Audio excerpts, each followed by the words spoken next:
Hey everybody, welcome to episode 111 of the Askdap show, where I answer your Volkswagen and Audi questions.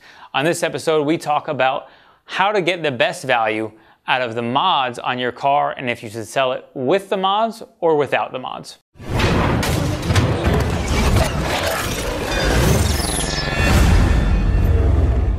Boris via Facebook says, would I be able to get more money for a GTI if I sold it stock and sold mods separately? I really want to get into a muscle car this spring. Okay, so stuff like this, for me, often gets talked about in the community, and especially when you see cars for sale that are modified. Selling modified cars with the parts on them is generally a terrible idea. There's no way you're going to retain any of the money or at least any major portion of the money.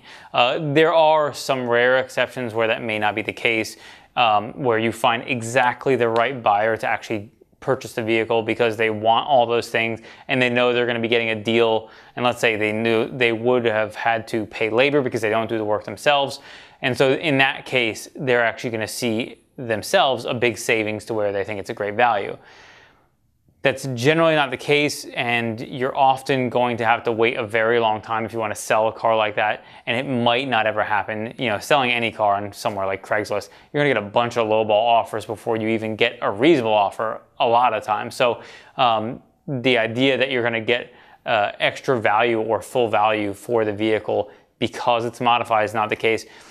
The value is always gonna be strip the car back to stock, sell all the modifications individually, and then you can sell the mods separately from the vehicle, and your value is going to be you're going to get much more value out of it. And my guess would be, let's say on a used part, let's say you get half the value back of what you purchased it for, and assuming you didn't pay labor to have it installed. If you did pay labor to have it installed, it's almost never going to make sense to have it removed, because any labor to remove something is probably going to offset the cost of it. But let's just say you get half the money back. I would say you might get 10 cents on the dollar if you're talking about selling a car that's modified. You know, somebody selling a car with HRE wheels that are $4,000, there's no way. You're not even going to get $1,000 for an additional for a set of HRE wheels. So you're way better off take them off the car, sell them on your own. Now, that is kind of a hassle of something you're going to have to do if you want to sell those used parts. You have to do a lot of work to make that happen. So it really boils down to whether the value is there for you personally to actually go about selling it in that method. So, but just understand that modified cars do not add value, and sometimes, depending on the mods, they detract value. Now, in this particular case, you know, most cars that are modified aren't modified heavily in the sense of like a car on air ride. A car on air ride is probably going to be a less value for a regular person, as opposed to some person might be willing to pay a lot more for a car with air, especially, again, if they can't install it themselves. Doing air like that is not easy. So in that circumstance, I would say definitely can bring it back to stock is actually going to give you more value for your car and not less. So hopefully that helps share some insight on that subject. Steven via Facebook says, got the EBC Red Stuff pads and High Temp Fluid since the OEM setup was fading at the track. Question is, if I stick with OEM rotors, with about 9,000 miles on them, should I have them turned? I've done 2 track days on them already. Okay, so you're getting brake fade on track days. And so you have EBC Red Stuff pads and High Temp brake fluid. So that is definitely a good step in the right direction for getting something on the track, but the brake fade is not necessarily related to the rotors, although it could have some part of it. But really, those Red Stuff pads are really not meant for track days, and are probably likely a big part of the reason why you had a brake fade issue in general around that subject. So I would say my advice would be go to something that's more of a track pad. I know, you know, a lot of people I've seen have different feedback about EBC Yellow Stuff pads, as far as some guys who are super into track days say they're even not enough for that, and some people have had good experience with them. I can only speak from my experience with the Red Stuff because I don't track the car. I've always liked them, but I would definitely say that if you're doing track days, factory rotors and EBC Red Stuff pads are not going to be sufficient for that particular task. So ending up with brake fade is not great and potentially dangerous on the track. So I would suggest upgrade the pads and rotors to something that can handle that heat, which certainly would be probably rotors, and then probably better pads that are suited for track use. In regards to turning rotors, if you do have vibration, a lot of times a big misconception about rotor warping per se is because of pad material. So when you get brakes really hot, like in that circumstance where you had fade, what happens is a lot of times is the pad material will come off unevenly and then redistribute around the rotor as it cools unevenly, which gives you that vibration. So in that circumstance, you don't have warped rotors, but they'll feel warped, where you'll get vibration when hitting the brakes, and that is generally from that pad material getting distributed unevenly around the rotor.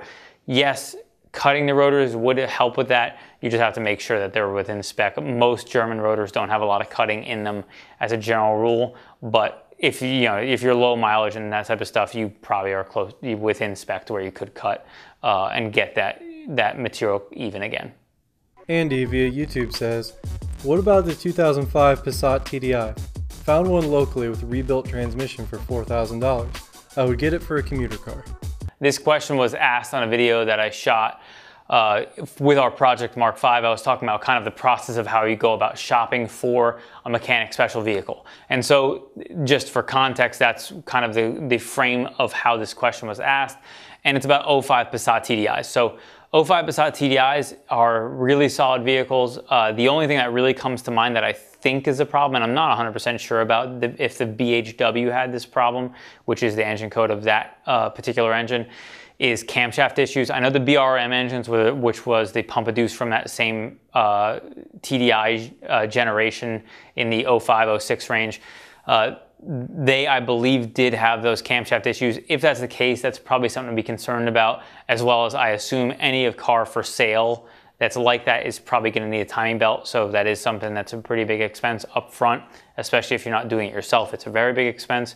But other than that, I would say it's a pretty solid car. Most of the TDI guys would love that car. It was a super narrow range in the US because people just tend to not buy a lot of TDI cars here, and I guess they didn't pencil when they swapped over from the B5, which is that TDI was the end of the B5 to go into the B6 platform, and they didn't put any TDIs in later models. But again, I think most TDI guys would say that's a great choice, and you can proceed with that, except for just keep in mind, something to be aware of is all the B5 maintenance type things that happen a lot of times with control arms and some of the bushings, as well as axle boots are a pretty big problem, and just the basic B5 common problems, headlight harnesses and water leaks from the pollen filter housing. A lot of that stuff probably has been fixed since then, but it is something to be aware of. That I can't recall if Charles, the home mechanic, I think he may have done a video about common problems on B5 Passat. So if that's true, I'll make sure I link to it in the description where you can check that out. Axenstar via YouTube says, why not remove the intake manifold to get the alternator out of the 2.5? I would have removed the engine cover too, or the headlight. All right, so this was feedback left on a DIY I did on an alternator 2.5 on that Mark V Jetta. It was not fun. You have to take the engine mount loose, jack the engine up, and take the engine cover off, and a bunch of other parts in that area off, because the alternator does not clear very easily to get out of the hole. It was not super fun. I can tell you, I asked a couple people, and they said they charge, I think, about 4.5 to 5 hours labor for that job. It was definitely not an awesome job. So we had a bunch of different feedback from people about how they did it or how they thought you would do it. So I had a couple notes on this.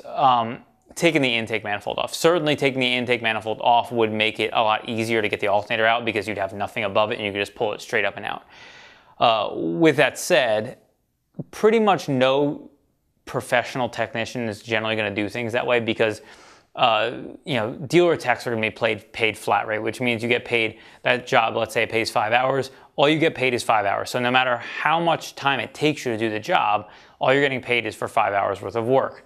So in that case, let's just say, for example, roughly taking the manifold off and reinstalling it just by itself is 2 hours, which leaves you not as much time to go through and do the rest of the stuff you need to do to replace the alternator. I would say it's very unlikely that any professional technician would ever go through that method with actually removing the manifold. Now, with that said, I understand why somebody who's in their garage, a DIY person who might want to take their time and make sure they do this job perfectly, can see everything and do everything without having anything being done blind.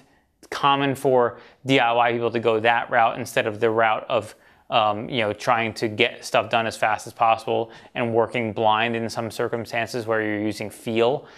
Technicians do that a lot because they're professionals, and again, I used to be a tech, so I can tell you that I used to do that a lot too, is when you work blind, a lot of times you get used to it, and it's not really a concern of are you doing it right, because you're used to doing that type of work. So this would be another common kind of theme that of people have talked about with TSI engines, because the water pump is underneath the intake manifold and not easy to see. You really can't see it with the intake manifold off very easily. And in that circumstance, a lot of people would take the manifold off if they were DIY people so that they could see everything, make sure it's sealed properly.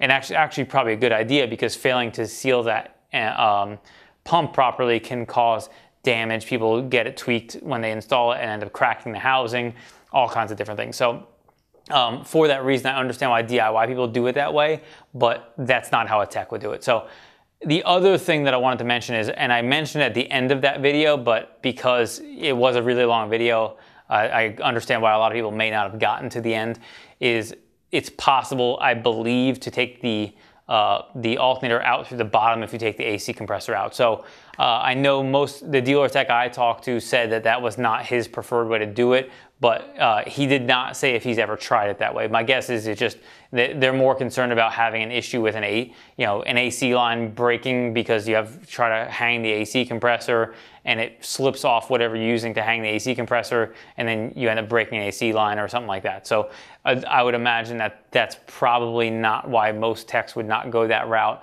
And you definitely don't want to have to discharge the AC system to replace the alternator. So they're definitely not going to go that route, especially when the engine mount, it's a pain and it's not super easy, but it's not the worst thing in the world. And even shooting the video, I think it took me about 4.5 to 5 hours start to finish on that particular install, which means I made pretty good time considering I was shooting a DIY while I was doing it. So with that said, hopefully that shares some insight around that particular reason why I personally wouldn't take an intake manifold off, but I definitely get why people would. And for somebody who's not comfortable, it may be the best choice for you. Thank you so much for watching episode 111 of the Askdap Show, where I answer your Volkswagen and Audi questions. If you have any questions or comments about the questions answered in this show, be sure to leave in the comments below. If you like this video, be sure to give it a thumbs up and subscribe for more like it.